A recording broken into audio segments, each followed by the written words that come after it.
Hey everybody, welcome to Matt Men, your source for all things professional wrestling. I'm Andrew Zarian. I'm joined by the original smoocher himself, Rich Stambolian. That's right. Good morning, my bumper clot. What's going on? You invented kissing, right? I did. Yeah. Way back when, I also invented Kiss. Gene Simmons stole all that shit from me. All the kisses. All the kisses. All the kisses. What's going on, Rich? Not much, dude. How you doing? Happy Friday. Happy Friday. Long week. TGIF. You know, I'm saying that more and more. I never understood how people celebrated Fridays so much, but now my work schedule's been a little nutty, and I look forward to this today.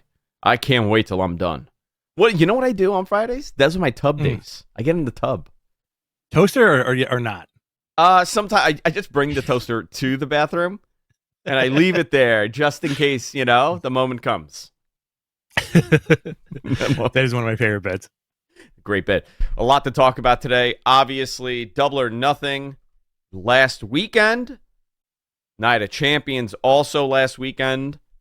This is what you call stalling when you don't have the notes ready in front of you. Rich, which show?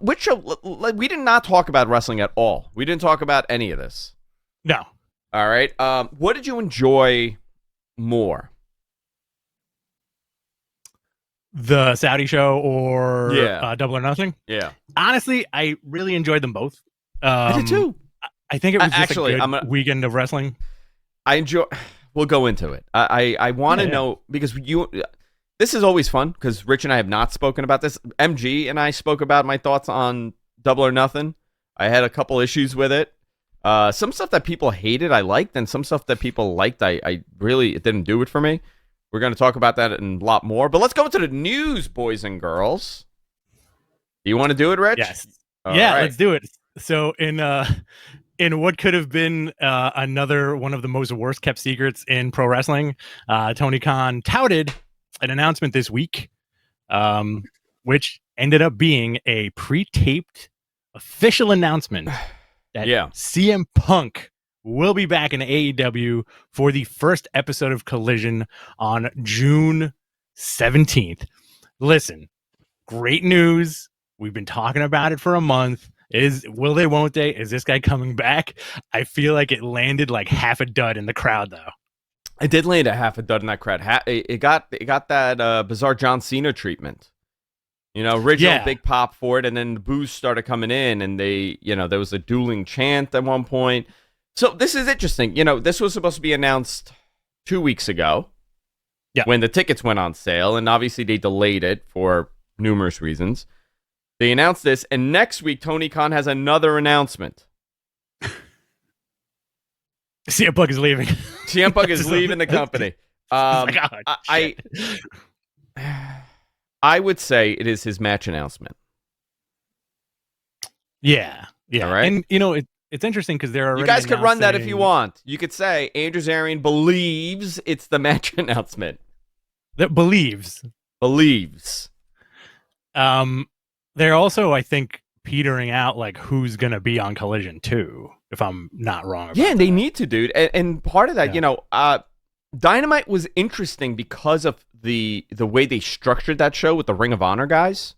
Yes. If you noticed that, it was a lot of Ring of Honor on there, and I'm curious as to why, and I'm wondering if, with half your roster now being split possibly, right? Because it's soft split, hard split, regardless, they're going to be on 2 shows, 3 sometimes. Mm-hmm. You got to spread these guys. Maybe getting them a little bit of TV time would help. You could turn Rampage into a Ring of Honor type show. Just have those guys on that show. I would like that. Yeah. And there's, you call it AEW Rampage, and it's just Ring of Honor guys, and you sell that Ring of Honor pay-per-view. You could do that. You have that ability now. But look at how stacked Rampage is for tonight too. Yeah, big show. And I think, if you go in that direction, you're absolutely right. Yeah, I don't want to do the spoiler for that because we get yelled at, but there is a big moment on that show. Ooh, I'm sure a lot of you guys read it. Did you see it? I might have. Okay. Yeah. I'm under the impression that next week will most likely be Punk's match. I could tell you one thing though. I was sworn not to tell anybody, and I really did a good job at not telling anybody except Rich and MG about that match with Samoa Joe that I had seen. So if that is the program, I think that's a mega match to announce. Absolutely. Huge. Absolutely. And that's a great program. That would be their 4th match. I believe the last time they faced each other was in 2005. Wild. Almost 20 years. 18 years ago. So this is a nice way to kind of pop that. He did move some tickets. There were 500 tickets sold as of yesterday of the announcement, which I would say that's a nice little pop. And I'm sure more tickets are going to sell over the next couple weeks. And next week's match announcement will most likely put, I think there'll be 10,000 people in that building. For sure. I think people will come around too, because I think there's that fan thing. And I've talked to a lot of wrestling fans, that aren't podcasters. And they've pretty much said the same thing where it's like, I'm turned off by the guy and I want to make it happen and I would love it to work. And I think there's going to be some kind of FOMO for people in the area who are going to say, you know what? F it. Let me pull the trigger. Let's go. Yeah. And you know what? When something like that happens, you're going to go and have a good time and you're going to forget about all the dumb stuff in the back of your head that you may have toward this guy that you don't know personally, Listen, you are more than I don't connect a fandom with individuals like other people do. Okay. And I envy that sometimes that, dude, I know people that absolutely love certain bands, right? And they genuinely have a love for them. I love music. Yeah. I love I'm into stuff, but not like that. I don't get distraught over something negative happening in that sense. I just don't have this connection with celebrityhood and stuff. But I understand that. I'm able to recognize the importance. You remember that guy that was crying when Punk showed up? I think he was there on Wednesday because the crowd showed a dude who looked just like him. Okay. We didn't have this guy got buried. I mean, people are bullying the crap out of him. Grown man crying at another grown man about a fake sport. I'm like, listen, man, you don't know what people have gone through. You don't know why he has this connection for this man, right? Exactly. You don't know what happened in his life that maybe, he helped him in some way and in viewing him, gave him this release and escape from reality. You don't know. And if somebody is that emotional about this guy showing up, you know what? Good for him. He's able to enjoy something to that extent. I envy that. I don't. Rich knows I don't enjoy anything. I'll agree to disagree on that. I think you like certain things and you're really into certain things, but it's not that you don't give a shit. That's the thing. I think you should make that clear.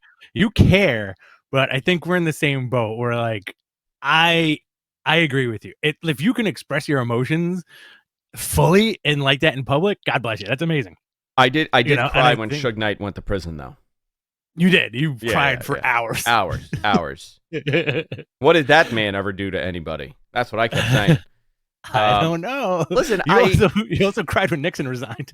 I did cry when Nixon resigned. I was like, what did that man ever do to anybody? So I think it's great. I think this is a positive for that company. He's a huge asset. You're reshuffling the deck here. We've said this from day one. A guy like Andrade should always be, front and center. He's a special type of guy.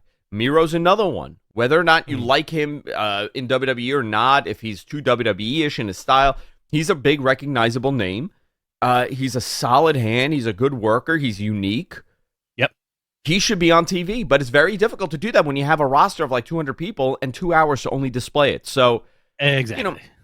Whether or not people are going to tune in, in droves or not, this is a nice little test for them, and I think they're going to be able to do some unique stories that you wouldn't be able to do on Dynamite because you're rushing things. And the same goes for Dynamite. Mm-hmm. You think there'll be a different feel to each show, Rich? What do you think? I think it's too early to tell. I would like there to be, but it seems like they're staying the course because aesthetically everything's kind of the same. I would love for them to do a new, really cool looking set. Like the first time you watch SmackDown, right? And you're like, the blue, they got a big fist. Look at this thing. It's crazy. I believe the set will be similar in some capacity to what we saw on the pay-per-view. Okay, that's cool. I'm not 100%, but I think it's going to kind of have that feel and look. You know what they should do? They should make it like the old school Backlash set, and at the end of the hooks, just monster trucks swinging into each other. Yeah, just fireworks every time. Collision. Oh, a lot of fireworks. Oh, you know what? I think we're totally off about this. It's a monster truck show.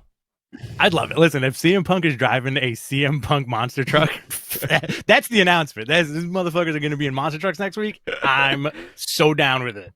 So we did a poll. Could be two of Matt Jackson's shoes. It could be two of Matt Jackson. Yeah, just clashing against each other. So we did a poll on yesterday, actually. I don't know who put this out on the Matt Men page. I did. You did. Okay, night. Great. Yeah. The question of the night was, are you happy that CM Punk is coming back to AEW? This was an interesting poll. 43.8% said hell yes. Heck no, only 17%, and meh, don't care either way, 38%. See, you fell into that trap. You fell into the meh trap. Yeah. Never put the meh. You want a yes or a no. There's no meh. Yes or a no or a wacky. So I mean that 38% could go either way. You know, it could be yes or no. But I think in the long run, depending on how they present this, people are not going to care and they're going to be excited that he's there. Yeah, dude. It's one of those things like where you can go and have some kind of like chip on your shoulder. And let's take celebrities, for example, right? Let's say like a Tom Cruise. Tom Cruise is a good example, right? You could turn around and you could poo-poo all his movies all you want. And then at the end of the day, you'll be like, oh man, that guy's great. Yeah. Like I love all the Mission Impossible movies. You know what I mean? Like, I think it's the same thing with CM Punk. Like you could poo-poo him until a certain point and then be like, all right, this is why I liked him in the first place. Yeah. Yada, yada, yada. And the Wrestling Observer, Dave, said that the belief is that Punk and Ace Steel will be heavily involved in the creative of AEW Collision. I'll add a little bit more to that. I believe they're heavily involved in their creative and the people that they're working with. I don't necessarily think that Punk is heavily involved in the creative direction of the show as a whole. But I think he's very heavily involved in his creative and people that are around him. Yeah, that's cool. Listen, if these are the conditions for this guy to come back and make the money and to get that return on Tony's investment, fine, right? So now the big question is, what does this show do as far as viewers go? I don't know. I don't know. Well, I can't predict it. Well, you're the numbers guy, right? I am the numbers guy. We've been clear about this for the past 10 years. You're the numbers guy. Now, I know nothing about numbers. I can hardly count to 10. Big deal. If they do 1 million, is that possible, or does it need to be 1 million for it to be like successful? Could it be 500,000? Like, what do you think? I think they could definitely do 1 million for a special show. But I think in reality, I think being in the sevens would be a win for live viewers. Okay. TV is getting away with the metrics on success when it comes to live viewers now. I mean, sports is a little bit different, and I think this kind of falls in the middle, but you're seeing more and more brands and companies out there giving these weird whole numbers, right? Like Game of Thrones, for example. When Game of Thrones comes out, it's the first 24 hours that number is calculated. It's not the hour that it was on. So... when they say like 60 million people watch Game of Thrones, like, yeah, not at that very moment because it's not concurrent viewership. I think you're gonna see decent numbers for this show, but I think the DVR plus 3 is going to be the one that matters as far as people watching. But for advertisers, I think if they're in the sevens, I think that's a healthy, realistic number for that show. I think if they're in the fives, I don't think that's a positive. Which is possible. I don't know. I'm not as connected to Saturday viewership, weekend viewership, as I know the numbers during a week. Right. But that's my assumption. I mean, I'm just throwing it out there as like in the marketing sense. You kind of want to be in that sevens on a really rough time slot. If that helped. Hey, we'll see. Listen, it's a couple of weeks away, 16 days away. 16 days away. There's going to be a good lead up, I'm sure. Like we were talking about before, Tony Khan's going to make probably the match announcement next week. We'll see how this plays out, man. It is very interesting. Like for the last 3 years, we have been entertained by very cool, wild, and interesting just wrestling stuff in and out of the ring. Yeah. Listen, man, it's fun. It's always fun. I always enjoy the show. I mean, there are some that I haven't liked, but for the most part, I generally enjoy AEW, and I enjoy what they're doing. So I hope this continues. I hope they're able to continue this. Per Fightful, WWE is set to unveil, I believe they did, the new Universal title. No, I'm sorry. I was reading two stories at the same time. Here we go. Sorry, very, very much. WWE is set to unveil a new WWE Universal title to Roman Reigns during his 1,000-day ceremony on SmackDown. I've heard this. I know that a belt is made. I didn't know it was tonight, but it makes all the sense because this guy's walking around with two titles and it makes no sense. Yeah. So I guess he is not passing CM Punk's WWE World Heavyweight Championship record. Isn't that interesting? That is very interesting, but does he need to? I think it was an oversight more than anything else. I think because they were so wrapped up in the 1,000-day, because Punk still has the WWE record, the WWE World Heavyweight Championship record. So, yeah, I do think it's time for a new title. I don't know what this thing is going to look like. Is it going to be, the WWE logo that they have currently on that title? Is it a modified version of it? I have no idea. I'm looking forward to it, though. Yeah. Hey, listen, we can speculate all we want. If they did a modified version of that NXT UK title, I'd be happy with that. That thing rocked. And I believe that belt was beautiful. Yeah. What a stunning belt. And I believe AEW is working on something, too. They're working on a modified AEW World title. Cool. I believe it's minor tweaks. Nothing. It's still going to look the same. WWE has announced all of Roman Reigns' summer schedule. You want to run down this, Rich? It's a lot of dates. June 2nd, June 16th, June 17th, June 30th. These are including house shows. So he's doing SmackDown's house shows, Money in the Bank, July 1st, SmackDown in New York, July 7th, SmackDown in Orlando, July 21st, house show in Mexico City, July 22nd, July 28th, New Orleans, and Saturday, August 5th, SummerSlam in Detroit. This is an interesting approach because they're labeled. It's almost like he's on tour as a one-man band. Yeah. Like they're like, this is where Roman's going to be. And it's obviously clearly evident that this guy is an effing draw, right? Dude, he's so good. He's so good. It's actually amazing how, 2015, 2016, 2017, 2018, people were crapping all over Roman. They were tired. They did not want this Roman. And he went away for a little bit and came back, and he's unbelievable. Is he now the Hogan / Cena of this generation? Oh yeah, 100%, no question about it. People do lose their minds in a live audience for this guy, which is great. It's a given. It's warranted. And you know why I think he added that a little tweak to that character where it seemed like he may or may not, but I think he may have. I think he may have taken some acting lessons.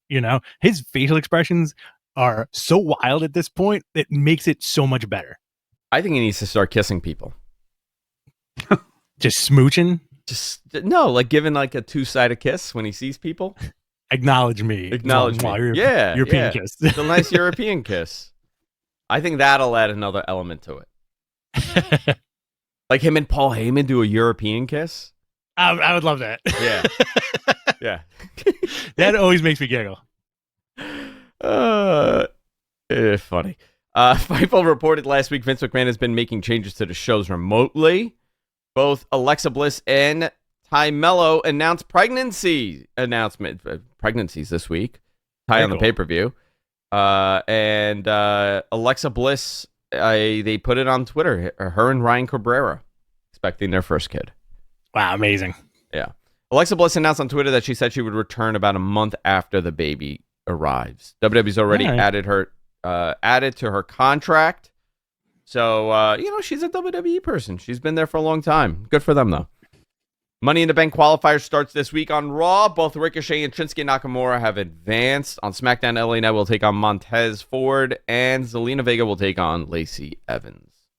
They also did a segment on Raw where Gunther was taunting Riddle to cash in on him if he wins the Money in the Bank. MG Geek says, please no. Why? You don't want to see that? Money in the Bank, we've been it should be for the world title. I don't know. It just seems like it's a big thing. Why would you challenge for something that's not the world title? It sounds it sounds ridiculous. It's stupid, right? It's just making yourself look like a geek by no pun intended, but make yourself look stupid by not going after the big title, right? Yeah. After winning the women's tag title, Shayna Baszler Monday on Raw. After winning, there's a win. After winning, process that one too. After winning the women's tag titles with Shayna Baszler Monday on Raw, Ronda Rousey told the New York Post, "Don't the women's tag division is."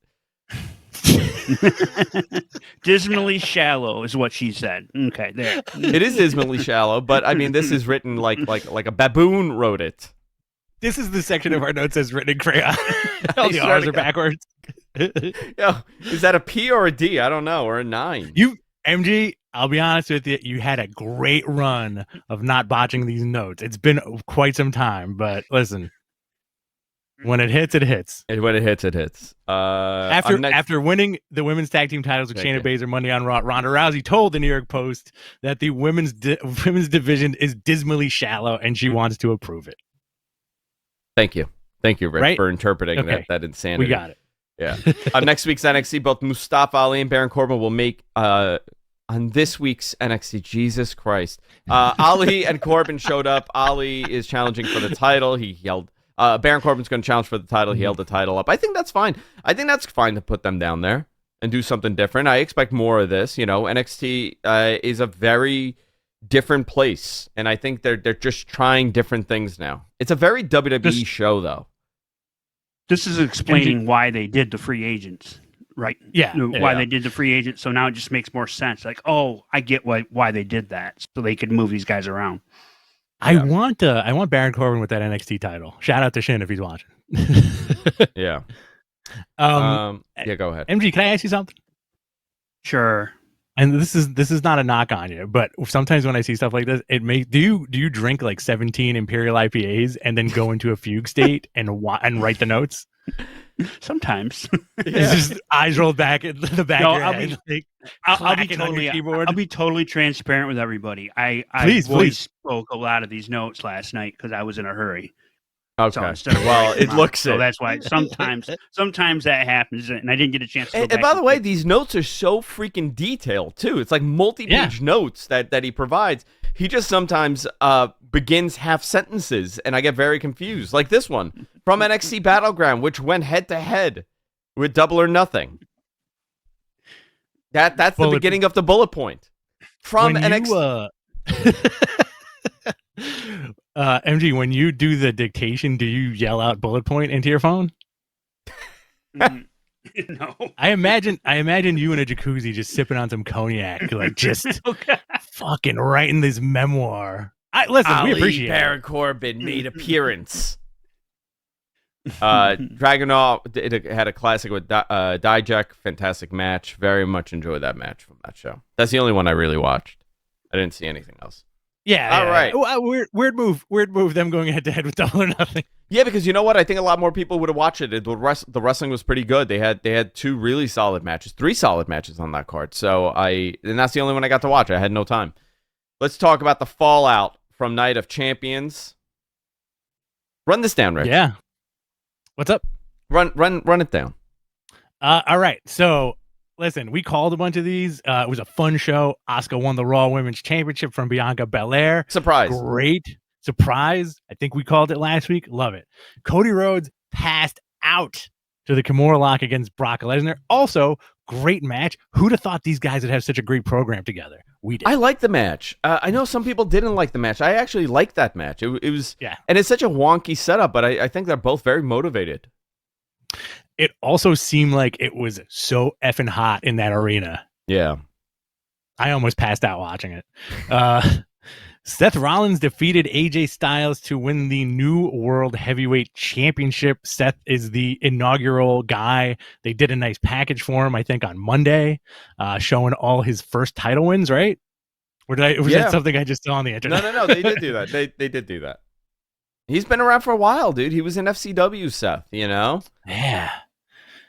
And in your main event, holy shit, what a match. What moments. The Bloodline imploded. Jimmy Uso super kicked Roman Reigns. Sammy and Kevin Owens beat Roman Reigns and Solo Sikoa.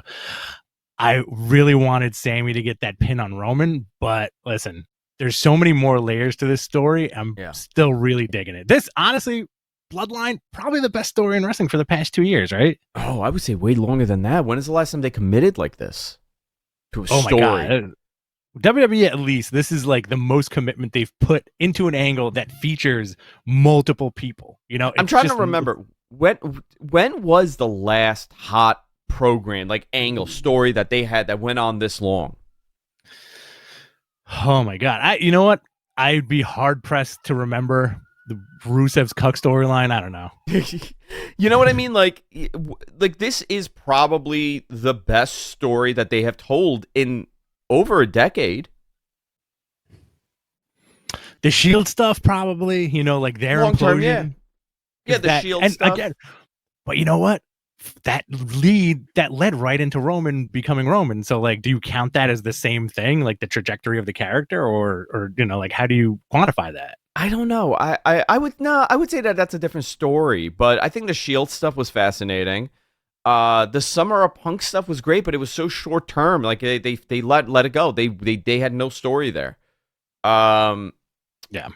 And then, Austin and Austin and Vince. McMahon. That thing went on forever. So I am very into the story. I thought it was masterful how they did the ending, where the Usos come out of the crowd, they take out Kevin Owens. Roman is dying on the outside. They go in, they take out Sammy, hit him with a super kick, hit him with a second super kick, go for that double, and the only thing Roman sees at that moment as he peeks his head up is Solo getting super kicked. Yeah, perfectly timed. It's freaking perfect. Listen, perfect. Sammy getting pop of the night. Sammy addressing the crowd in Arabic. Like, what a thrill for the guy. Yeah, man. That must have been incredible. Yeah. Good for him. You know, it's a once in a lifetime experience at the highest level. You know, you got to root for people like Sammy. Oh, absolutely. That have achieved it with, you know, everything that was thrown at him. It's going to Double or Nothing, Rich. Yeah, Zerp.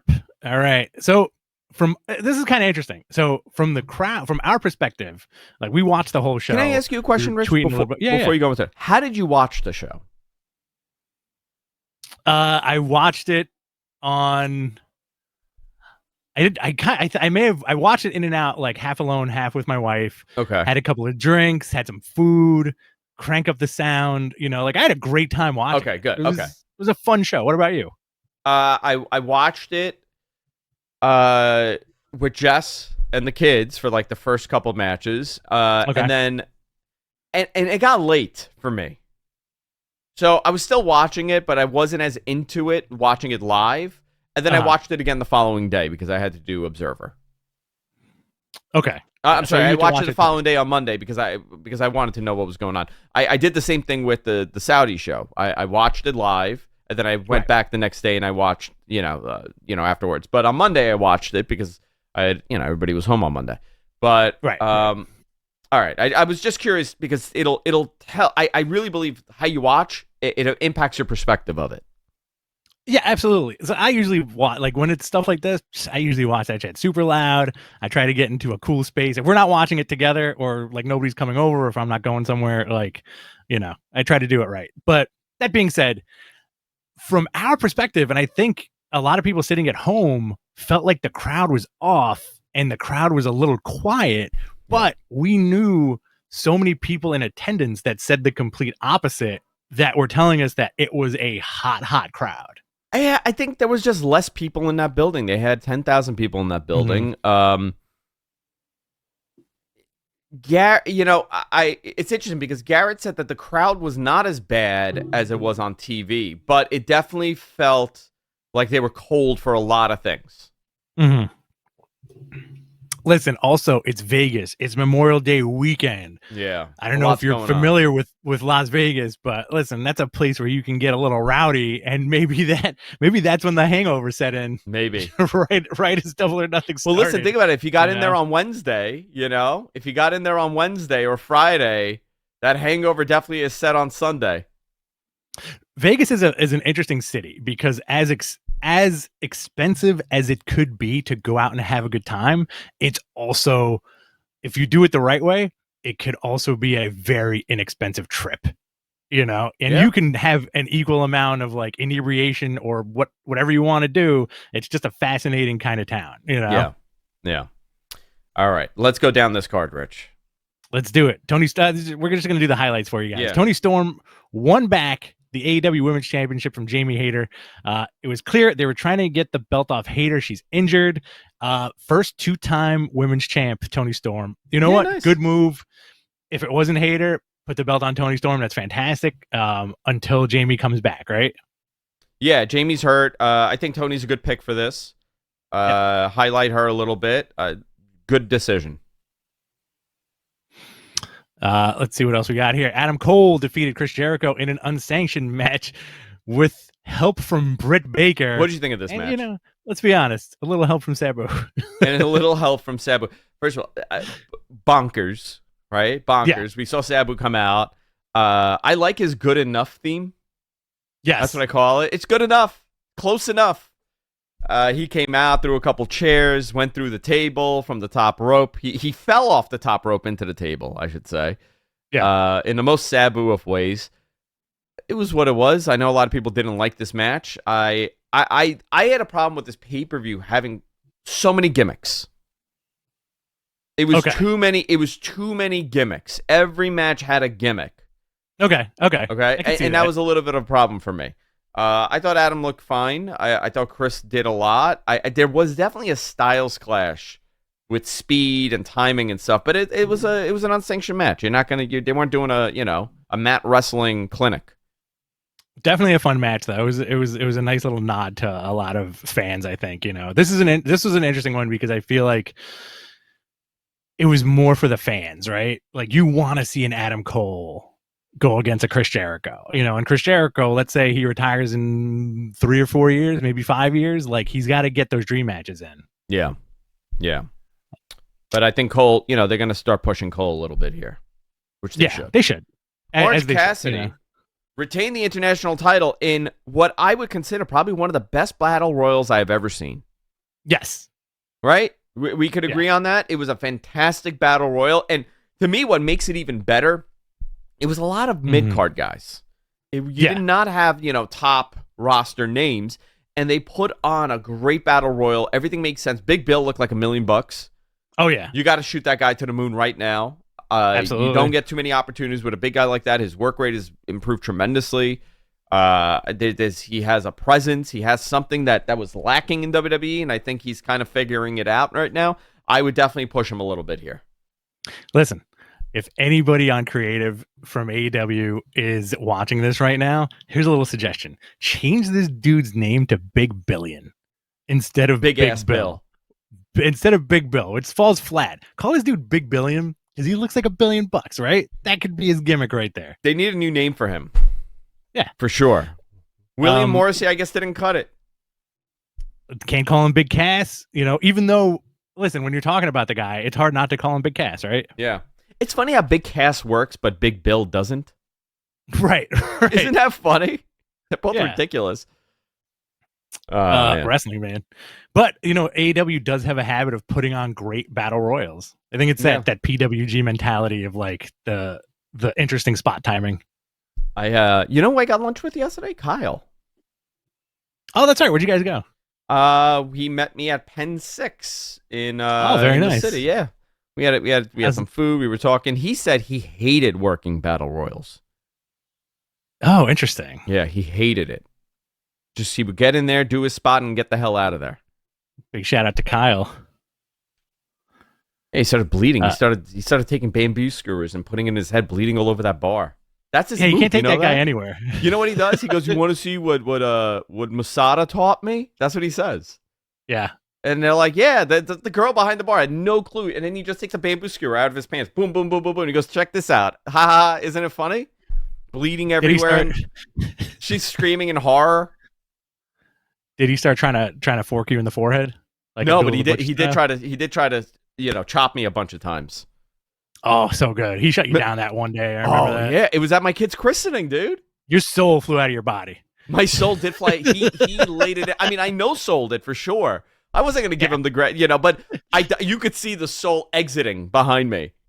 I was also across the room when it happened, and you heard it sounded so awful, and just sold it, but your whatever soul was in your body evaporated completely, just gone. just goodbye. It was a nice chop. It was a good chop. Here, okay, so continuing with Double or Nothing, and then we're gonna do some more stuff and some questions here. Jade beats Taya Valkyrie, I believe, in her 60th win, right? Yeah. MG? 60th. That's correct. Okay. Now, out comes Chris Statlander, a returning Chris Statlander, to defeat Jade Cargill in Jade's second match of the night. So Chris Statlander is now the TBS Women's Champion. Cool. She came back, big reaction. She was on a roll before she got hurt. Defeats Jade. Now what do? I think Jade should be off TV for a little bit. That was the rumor, right? And then move her to the world title position. What else can you do with her?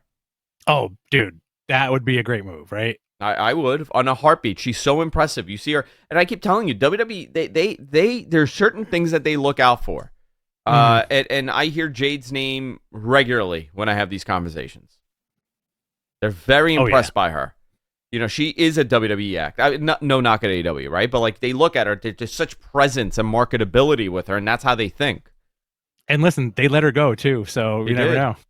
Isn't that amazing, though? Sometimes you got to leave and discover yourself. When I left Death Row in '96, it was a lot of issues, and then I went back.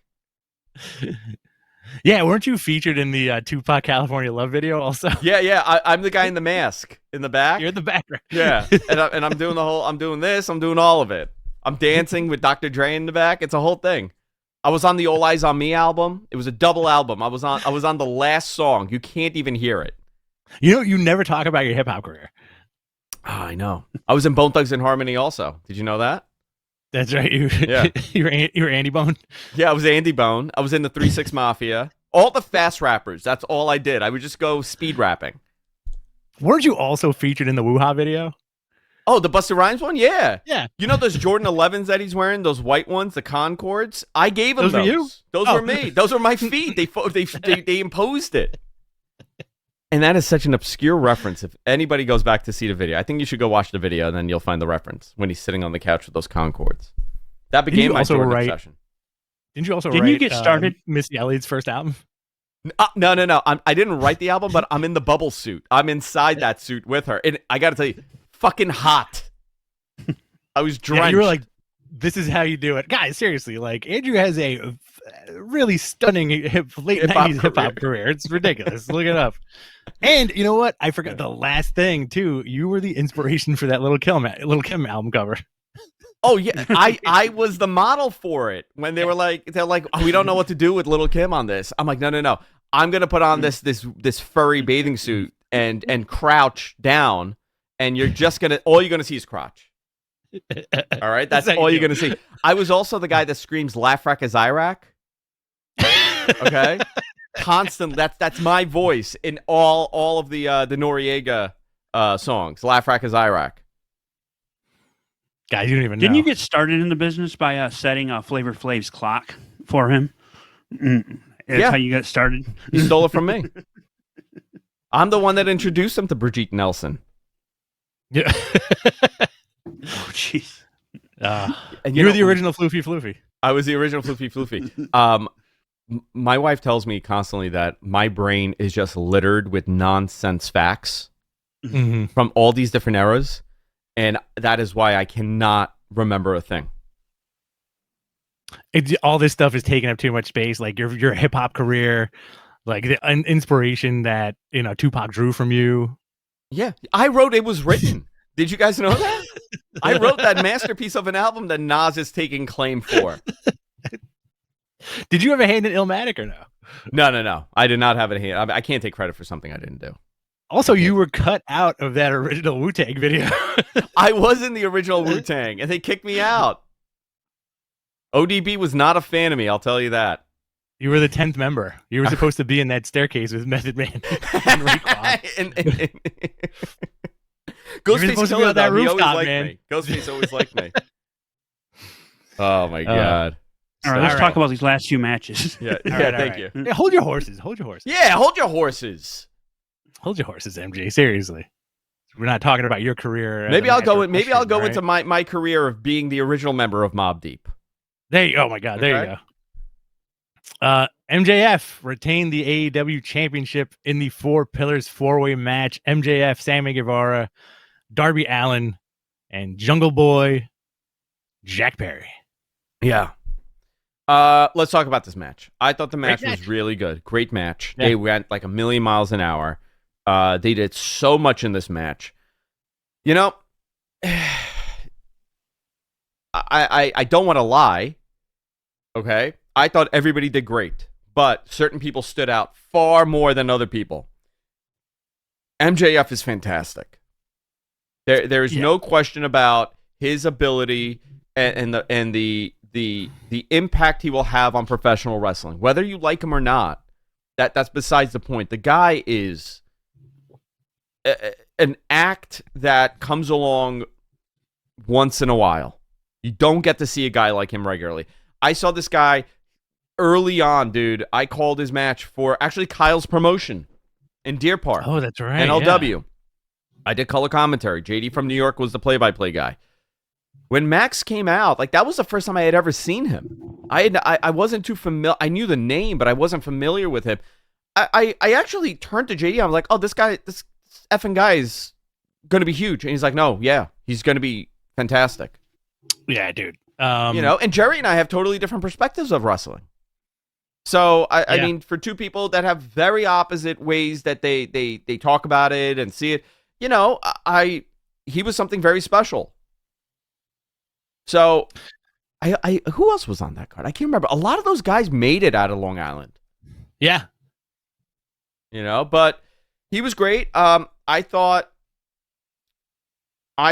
Sammy is becoming more and more liked, which, make him into a really good babyface and get a young teenage viewership. I think they could do that with him. Not at they're expecting. That's a big part. I thought Darby was fantastic, and I think Jungle Boy was the one that got a little lost here. Not as far as in-ring ability. Yeah. I'm just saying in the shuffle of things. Yeah, for sure. For sure. Great match, though. It reminded me of like those classic Guerrero, Benoit, Malenko, Jericho matches. Like these young dudes, a lot to prove. They're really going for it. They're going at it. But in this case, it just so happens that they're co-main eventing like a giant pay-per-view. And we're going to see this match again in different iterations in the next 5 years. And it's going to get better and better. I'm a huge fan of the match. Yeah. We also got, did we add the tag match here? Or you missed it, MG? I didn't. I just put the highlight. You put the highlight. Jeff Jarrett. You did not add Jeff Jarrett to the highlights? He's not a highlight. Uh-oh. Okay, let's go back to 2007. Jeff Jarrett's great. I will ban you from the show if you insult Jeff anymore. He's such an old-timey guy. He's a relic from a whole era, and he is wrestling unbelievably. I love everything about Jeff Jarrett. I want more Jeff Jarrett. I cannot believe I'm saying this because I wanted no Jeff Jarrett in WCW and TNA, and now that's all I want to see. I want to see Jeff Jarrett. I want to hear the do over and over again. They did make you think that they were going to win, didn't they? I know. I knew that they would, but I wouldn't have minded it. I wouldn't have minded it. I want to see Jeff hold a title. I think Jeff needs to go for the international title. Oh, yeah. Honestly, I would love to see that. I don't care. I don't care if you think it's a bad idea. It could be a terrible idea. I'm not telling you it's not. I'm just telling you my selfish needs. That's every week. Just put a belt on him for a week. Yeah. And then there was the trios match, which the lighting was cool for. I'm sold on that lighting. Yes, yeah, that was really awesome. Fun match, and you know what? Main event. Okay, I want to get all your thoughts on this. From top to bottom, I personally loved it. I love the way the match started. It hit all my notes personally. Listen, you got live music and you got a bunch of dudes beating the crap out of each other. Listen, that's pro wrestling, right? Like a band playing Wild Thing for 20 minutes while everybody just goes berserk on each other. Awesome. Brawling, music, fighting. Throw a cold beer in there. I'm a happy camper. I love the match pretty much top to bottom. How about you? I like many elements of the match. It's a lot going on. I thought the story they told at the end was great. Don Callis costing the Elite the match. Takeshita attacking Kenny was great.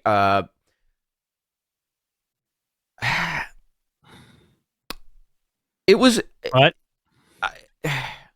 Dave gave this 5 stars. Okay. I would not have, but because I have a difficult, I'm able to take myself out of things and say like maybe it's not for me. I don't like the brawling everywhere. I don't. It didn't really do much for me. Did we lose everybody? MG? Rich? I'm here. Where's Rich? Rich just went kaput. Oh, he went kaput. Okay, so I'll filibuster a little bit here. I could recognize that it was a really good match, and I could recognize that people loved it, and I'm fine to say I maybe I'm wrong here. But it was personally for me, it's a lot of stuff that happened. It's too much that happened for me. It's oh, you're back. There you are. It was too much for me to say like, hey, 5 stars, like I can't, because I can't focus on it. It's too many people, too much going on, too many moves. I thought they did a good job at telling the story as much as they did. I thought that super kick was fantastic with the fireworks. It's not my thing. That match is not my style. So I'll step out from it and I'll say, listen, you guys absolutely love it. I totally understand why you loved it. I thought there were great aspects to it. Was it a really good match? Yes, it was a very good match. But I wouldn't give it 5 stars because I wasn't as emotionally invested in it.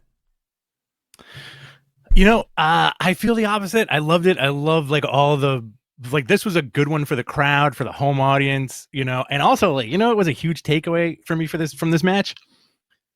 Put all those goddamn belts on Cesaro.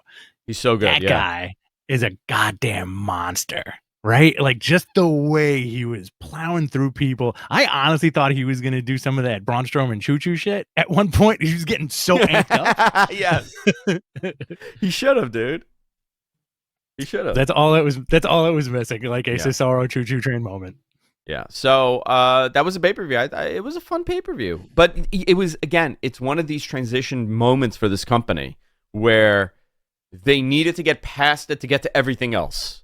Yeah. And now that we are... and by the way, Wheeler's the one that pinned Kenny, right? Yes. So Wheeler did get the win. That's a good story there. Him and Takeshita is a good match story. Yep. Him and Yuta is a good story.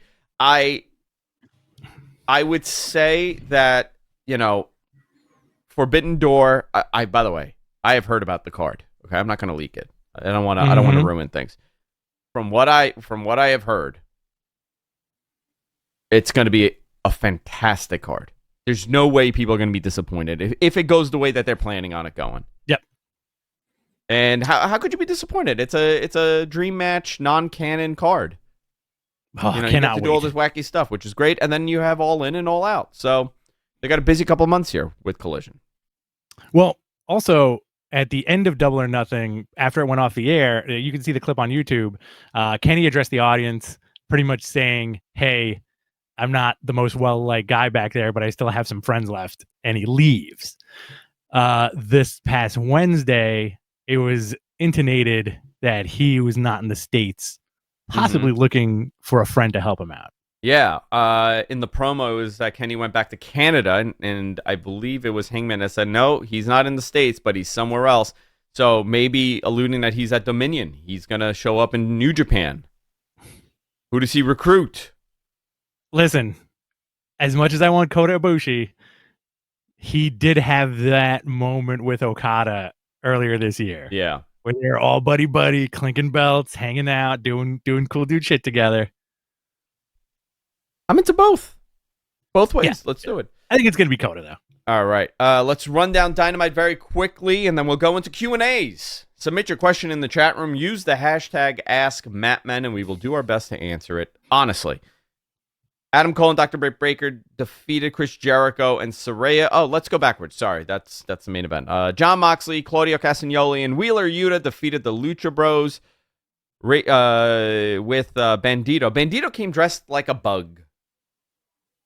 Somebody said that it's a character. It's like a Mexican children's character. He was Chipilín Colorado. He was like Excuse a Mexican Chipilín Colorado. He was like he's like a bug guy. He was like a superhero bug guy. He carried like a big hammer. It was like a staple of like Spanish. What did you say it was? It's spelled Chaupilin. Chipilín, Colorado. When I was a kid, yeah. Is that French Is that next to French Montana? He's like the red grasshopper, basically. Got it. Okay. Which I think was an interesting little tribute because Bandito came out with the little ears too, and like the mallet.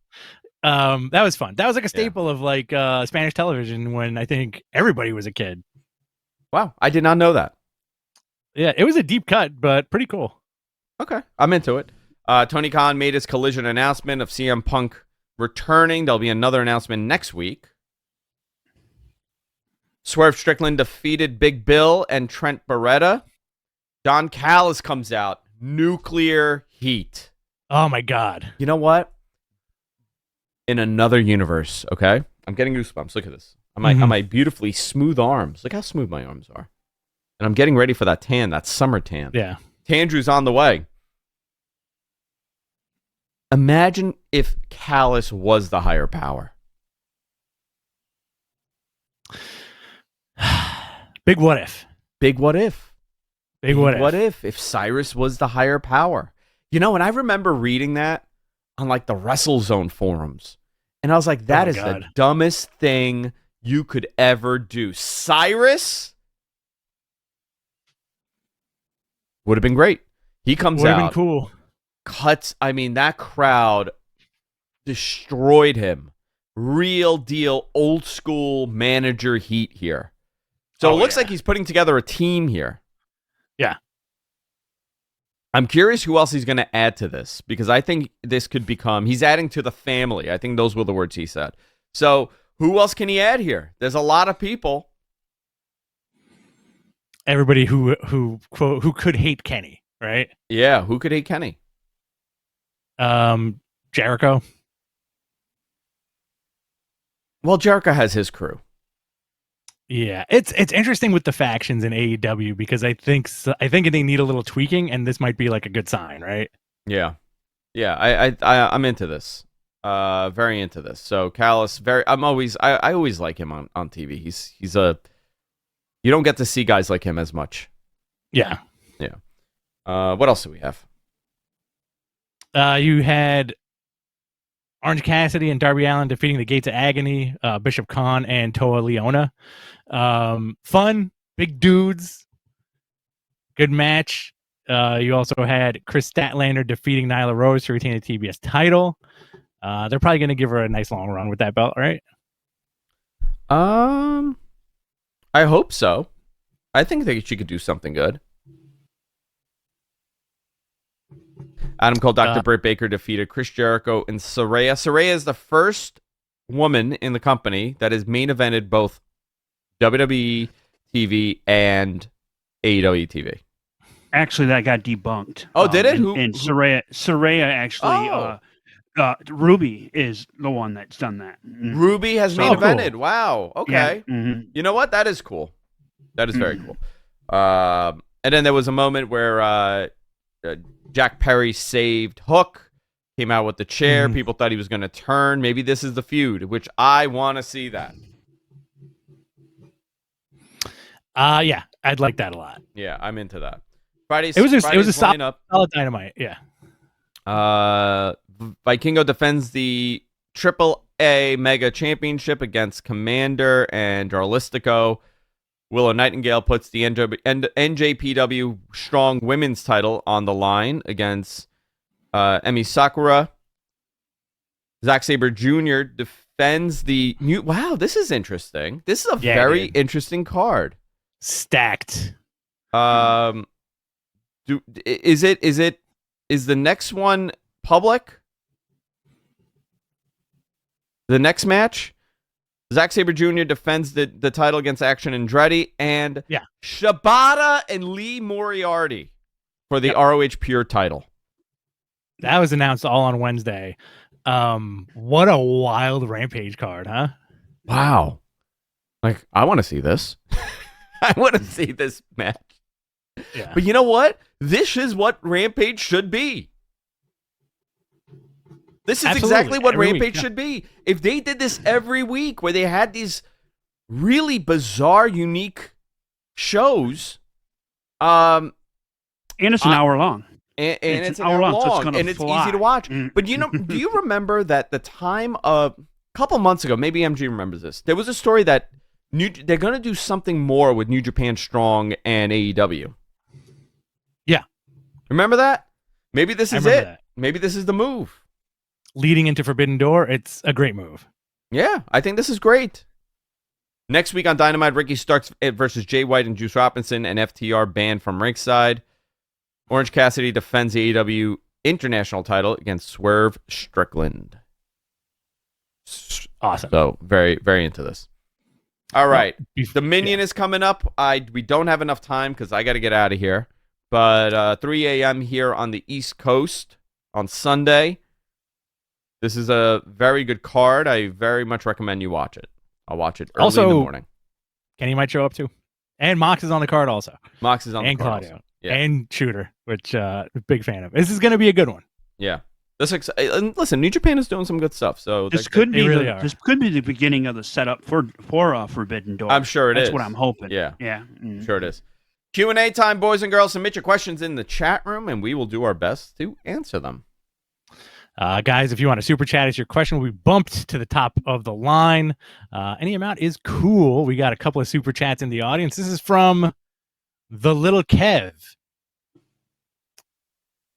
See if that's working. I gotta turn it on. Sorry, guys. Yep. Hold on. Stand by. An MG faux pas. Do you guys think Tony Khan will announce a roster split for his next announcement? There we go. You guys think Tony Khan will announce a roster split for his next announcement because he said that they was going to follow up on the roster split soon? I think you're getting the match first. Yeah. And then you'll get match it. First, that's a great question. And the other announcement. Little Kev. Big Kev's little brother. Shout out. Shout out to Little Kev. Shout out to Little Kev. This is from Big Ben's 97. Who's one wrestler you were initially high on, but not anymore? And one wrestler you weren't sold on, but now you are? That's a good question. That's a great question. Who's a wrestler that I was initially high on, but not anymore? Currently wrestling? Yeah, go ahead. I'll get shit for this, for sure. I think my answer will also get shit, too. You want to go first? So, wrestler I was initially high on, but not anymore. The returning Drew McIntyre. Loved him. Guy won WrestleMania. But listen, not hot on the guy anymore. Sorry. Wrestler I wasn't sold on, but now you are. Sheamus. I like it took 15 years, but I don't mind a Sheamus match now. I'm gonna go Joey Janela. I was very high on him. Interesting. When AEW started. I thought that was something very unique about him. I don't think it was, I don't know, his fault, their fault. I don't know why, but obviously, he's not on TV. Who's a guy that I wasn't sold on, but now I am? Oh, there's a couple of those guys. Actually, you know what? Darby, I would say I didn't know it would work the way that it did. You know what? I got it. Someone that I wasn't sold on, but now I am. So easy. Who do you think, MG? Danhausen. No, I always love Danhausen. No. Cassidy. No, I love Danhausen. Orange Cassidy's the one. I was not high on the gimmick. Yep. And then I saw what everybody else saw, and that's perfectly fine. That's good. Pro wrestling. That's pro wrestling.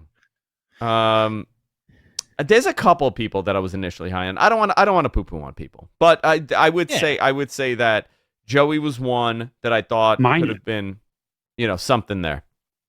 Mine is Finn Balor. You were initially high on Finn, but not anymore. Yeah, just the way he's presented now, it doesn't work for me anymore. Yeah. I don't know. He seems just like another guy. He was special when he drug out the makeup. And you know what? Ricochet. Oh, that's a good one. That's another one. Mm-hmm. Yeah, I think he falls into the just another guy character though category. Yeah. Big Ben's, guys. Big Ben's dropping him. Who's a wrestler? Thank you, by the way. Who's a wrestler of the past you think was before his time and would have been a bigger star had he came up in this generation of wrestling? Who's a wrestler in the past that you think was before his time and would have been a bigger star? Superstar Billy Graham for sure. Superstar Billy Graham. There's a couple of those guys, like even Backlund, Yeah. Can we go? I got one. Ricky Steamboat. Ricky Steamboat did great for the time that he was in. Piper. You know who? Jerry Lynn. Oh yeah, I think Jerry Lynn was like 5 years too early. Yes, I agree with you. I agree with that 100%. But there's a lot of those guys, like Chris Candido, another one, right? I was going to say that's the one I had in my head. Did you watch that documentary? I did, and it was sad. Lance Storm was like a big baby. He was crying what a sad story about that guy. Yeah, Tammy ruined him. Ruined that man's life. Listen, that one, unbelievable. A lot of WCW guys like Too Cold Scorpio. I think he would have been a big, if he was like imagine seeing like a young Too Cold Scorpio now. Forget it. Yeah, there was a lot of those guys. I mean, especially like the early 90s, mid 90s, early 90s, a lot of these guys that really weren't, size. Some would say Chris Jericho was before his time. He was just able to, translate better. Mike Awesome. Mike Awesome, another one. Yeah, I think he would have been different. It depends. Like Magnum TA, he's another one, right? Before his time. And unfortunately, I think his career got cut short. I think we would have seen so much more of him in the 90s. And I would have imagined, he would have gone to WWE at one point. You could have gotten a Hogan and Magnum TA match somewhere. Would you throw Dynamite Kid into that category? Dynamite Kid for sure, before his time. But, he made a big name for himself. It was just his problem. Yeah. All right, next question. This is from Glick Foley. AEW should have a Legends belt. Only old-timers compete for it. Imagine guys like Sting, Jarrett, Goldberg feuding for it. I don't want to see that. TNA did that.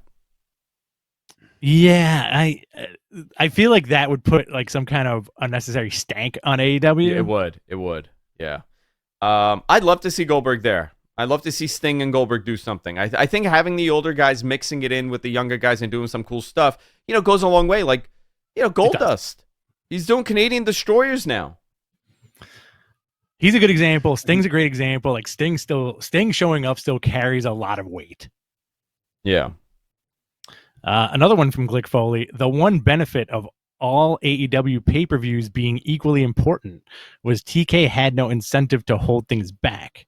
But with All In, he now has that incentive.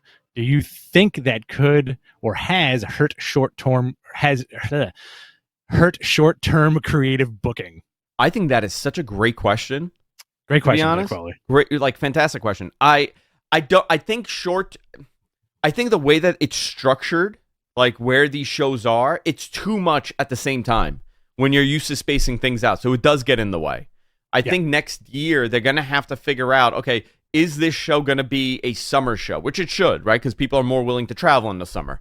So if this is your WrestleMania, which it should be based on the success of this, do you move everything? And should you have more pay-per-views? I do think they need more pay-per-views. I think, and we've seen that they're able to generate this 120K plus, consistent pay-per-view buy. Can you add another 2? Yeah, I think you should. Yeah. I think you should be at 8 pay-per-views a year. You don't have to do one every month, but I would definitely go up to 8, and I'm fine with paying that if the card is worth it. And generally they are. They always put on good shows. But if you are able to put this super show together, like All In and All Out being a week apart is not by design. Like it wasn't like they're like, oh, you know what's a great idea? Let's do these 2 big shows back to back. No, it just so happened. It something came up, a concept happened, availability happened, and you took a dive in. Whether or not the timing is right. But I think next year they're going to have to restructure how we do this. Like you start off the year with what is it? Revolution's the first show in February. Mm-hmm. Revolution. You can still do that. And you just go every 6 weeks for a little bit. You could do every month and a half. You don't have to do every quarter. And there you go. Now it makes a little bit more sense.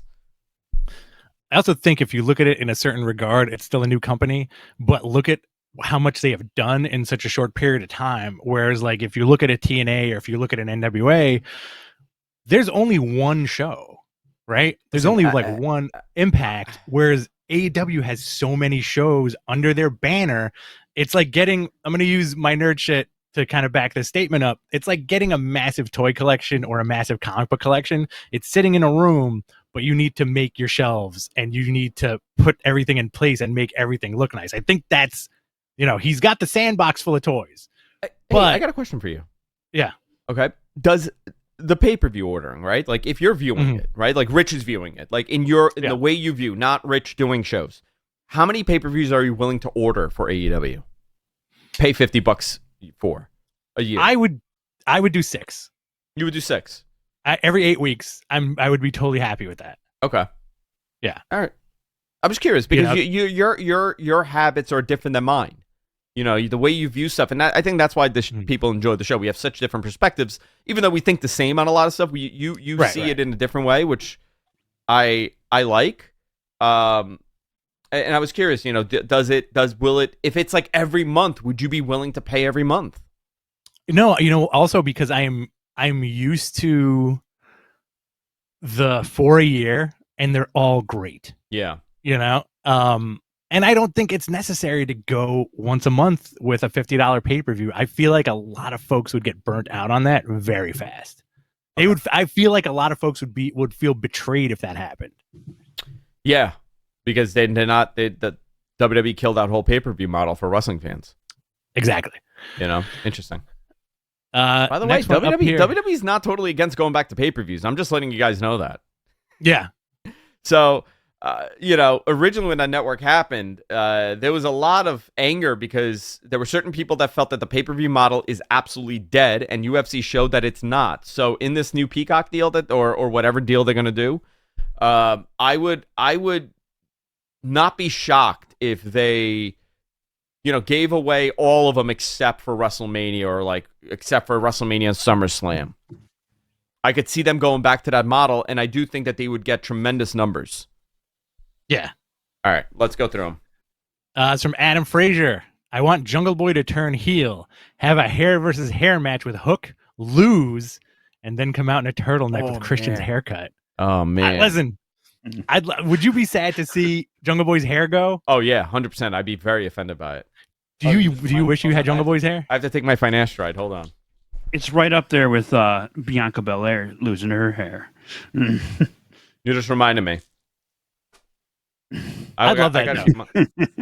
You know what I would love even more to make him like such a piece of shit heel? Jungle Boy loses the hair versus the hair match. This dude comes out with like a fucking rat tail and dressed like Christian. Oh man.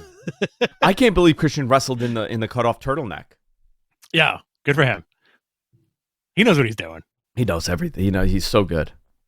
This is from Tracy Lawrence. Most people compare AEW booking to WCW, but I see it more like 85 to 87 NWA with Dusty booking. Wait a minute, that's not the question. That's the question. No, whose question? Tracy Lawrence. No. I have what's happening. Yeah, here? there you go. Most people compare AEW booking to WCW, but I see it more like 85 to 87 NWA with Dusty booking. It's not GCW. This was a more violent time. Was this a more violent time under Dusty? Yeah, I don't see it as GCW. I think it's they're doing old school wrestling, and 85 to 87, yeah, that's what you saw. If that's the influence, and I know that Tony's very influenced by WCW in the early days, but I mean, look at Mox. Mox has a very different influence. That 85 to 87 NWA, it was grimy. It was just all the Florida stuff was fantastic. So I think it's influence from everywhere. Yeah, for sure. It's got a little something. It's interesting how AEW really does have a little extra something for everybody, but they do go full bore with like the brawling and the blood and all that stuff. Let's see what we got here. We got another super chat from the little Kev. What match are we getting first before the roster split announcement? And I hope you guys are having a great day. So far, so good, bud. What match are we getting first before the roster? Based on what we said earlier, I think it's going to be him and Joe, or it should be. I mean, that's what I've seen, but they could change anything. Everything changes instantly, so we know that. Let's see. Let's get a couple more here. I think that does it for the super chats. MG, yes. What do you say? Yes. Yep. You're done with the super chat. Cool. Let's do like 3 more. Let's do Estilo Latino here. How did the non-EVP AEW talent react to Ace Steel's rehiring and TK keeping it a secret? I don't know. That's an interesting question. Yeah, that's a great question, and I wish I was a fly on that wall. I don't know. I can't imagine that they're thrilled about it. But series of unfortunate events, my friend. The whole thing. Oh yeah, we'll never know. We'll never know what the real deal is unless maybe like 5 years from now somebody does like a full-blown shoot interview. Yeah. Where's Sean Oliver? Yeah. We need Sean Oliver on the case. He'll get it out of them. Let's see here. We got, this is from Alex Kyrioglu. I hope I didn't butcher that. Hey guys, I want the opinion of the 3 of you. I got VIP tickets for the Undertaker show in London. It cost me $350. Do you think it's overpriced? What is the ideal price? Hashtag Ask Mattman. Where are you sitting? How many tickets did you get? Right. I would say it's worth as much as you paid if you enjoy it. If you enjoyed it, then it was worth. How big of an Undertaker fan you are? If you're an Undertaker fan, this is probably something you'll cherish for a lifetime. Yeah, like sure. Listen, I think I value stuff differently. If you enjoy it, then you didn't overpay. If you did not enjoy it, then yeah. Yeah, hindsight's always 20/20. But listen, if you're a big Taker fan and you know you're gonna get like a couple hours of stories, why not, right? It's not like this guy's gonna Axl Rose it and show up like 2 hours late. When the Mets were in the World Series a couple years ago, I paid $300 for standing room only on the bridge, and you couldn't even move in that building. And yep. Everybody's like, why would you pay that much money? Because I wanted to be in that fucking building. I have a story, and I'm not going to name names. I was in the same boat, and I don't think we were at the same game, but one of my wife's friends was like, oh yeah, we got playoff tickets. They're like X amount of money each. And we didn't see, I was like, did you get like the ticket stubs or anything like that? And she's like, no. I'm like, I think we got ripped off. Did you get ripped off? Did you get ripped off? I think so. I think so. I was like, because we had standing room only also like on the Pepsi porch. Yeah. Let's see what we got here. This is from Balor Club. TGIF, my Matt Men. With the rumors of LA Knight being the guy to win Money in the Bank, do we see Cody in the ladder match or Cody versus Brock at Money in the Bank? Why doesn't Brock and Cody go in the match? I'd love that, but I don't want to see Brock on a ladder. I don't think LA Knight. I mean, what is LA Knight going to do with it? Why would you put it on LA Knight? I mean, I would love to see. I like LA Knight, but I don't know if that's the right way. I haven't heard that, like officially. I've only heard the speculation. That's almost similar to putting it on Austin Theory, like they did last year. And then they kind of booked themselves into a corner. Yeah.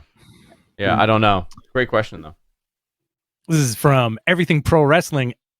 What are your thoughts on AEW Fight Forever? Also, do you have any inside scoops about more DLC packs? I don't, but I know there's going to be more DLC packs. I'm holding my opinion of it until I play it. Oh, so what are you doing Tuesday, by the way? I'm not sure yet. Is that when you're going to get the thing? Yeah, Joey Image is coming by. I bought a PlayStation off of him. So he's bringing a PlayStation. Okay. We were going to go to lunch if you want to come by. That's a strong possibility. Okay. I would love to do that. Or I could just avoid Joey Image because I've never met the guy. Oh, yeah, you've never met the guy. You always invite me to lunch with him. Anyway, I know. What I was going to say is we may have a little treat for you guys once we get that PlayStation 5 set up in your studio, get the game. You might see a couple of dudes playing it online together and reviewing it as we play it. Everybody's opinion that I have seen has been the same. The gameplay is a lot of fun. Yeah. And, the graphics, that some of them look better. Some look worse. Eddie Kingston looks better than the last one I saw of him. So I guess he still looks like Jim Norton, though. He still looks like Jim Norton. I know. They'll patch this. They'll fix it. But I think if the gameplay is really good, then that gives this a life for the second one to kind of fix all the wrongs. Exactly. Look at a game like Fire Pro. Fire Pro, like, you're not talking about a graphics powerhouse there, but gameplay, ridiculous, right? I can never figure out how to play that game. Stevie Richards sat down with me for like an hour trying to teach me how to play the game, and I couldn't figure it out. It's a little tricky, but hopefully this game has people are saying the way the control is mapped out, it's fantastic. I'm excited to play it on the PS5. The PS5 controller is arguably the best controller ever made, in my opinion. And you don't even get the Pro one. That Pro controller is like $200 that just came out too. I'll order it. Oh yeah, you're gonna comes with all these little knobs, extra knobs, just in case you break your controller. It's very interesting. Oh, knobs. All right, what else do we have? Lewis says, sounds like a Madman After Dark episode for AEW Fight Forever. Oh, okay, we should do that. We should do that. Get a couple of beers, some sandwiches. I got a new 4K TV in here in my office. Very nice. Yep. Very nice. Let's see. This is from Lo-Fi Lit. Do you guys think All In and All Out will be designed like a WrestleMania week for AEW? They should. They should. Yeah. They should capitalize on it as much as they can. You want to do one more? Or you think we're good? Let's do two more. Two more. Okay. Let's see here. I could go to noon. Okay. So 4 minutes. Yeah. You want to wrap it up with one last one here? All right, let's do one last one then. Fine. This is the one to end it on. I'm going to put it on the screen. No, he's not. He's not calling in today. He's not? Okay. He's not. Right. Does he wanna? I wasn't ready for Tony today. I think we should get out of here soon. Yeah, I wasn't ready for Tony today. Next week, French Tony Khan will call in early. So I can understand what he's saying. This is from Brian Knight. Are GOD still free agents? If so, where do you think they'll go? I don't know. Are they? Last I heard, they have been. They've been done with New Japan for a while now. Mm-hmm. I know that WWE really likes Tama Tonga. Yeah. So they tried to get him years ago, and he decided to stay in New Japan. What if they brought him in as the replacement for the Usos in the Bloodline? How that would be interesting. Oh, that would be really interesting because he is technically another cousin. No, is he? No. Yeah, Islander. They're not cousins. They're not. Yeah, they're not. They're not related. But in that whole sphere, you could spin it that way for sure. In the sphere of The Rock saying Haku's his uncle, then it's still kind of like part of the same crew. The Island guys. Yeah. GOD versus the Usos would be a great match. Yeah. Yeah, absolutely. Yeah. All right. What else do we have? Anything else, or are we done? I think we're good. All right, boys and girls, that's it for this week. Love each and every one of you. I'm exhausted. I'm going to the city. I'm going to work, and then I'm going to come home, and I'm going to lose my mind tonight. All right? I'm just letting all of you know. Tonight's the night. Are you going to start tanning with olive oil again? Listen, West Side is the best side. I'm just letting you guys know. No, I'm not going to tan with olive oil, but I am going to start putting butter on my skin like Cosmo Kramer did. Oh, you got to do the butter on your skin. You got to somehow tan while you're in the tub with the toaster over your head. That would be my dream. That would be if I had a tanning bed, like I've contemplated buying a tanning bed. I love tanning so much that I want to get a tanning bed. I think you could right in the office. You can put it right in the replace one of the couches. Yeah. Put a tanning bed in there, and then when it's not in use, just put cushions on it. Yeah, that's it. That's what we'll do. All right, guys, that's it for this week. See you all later.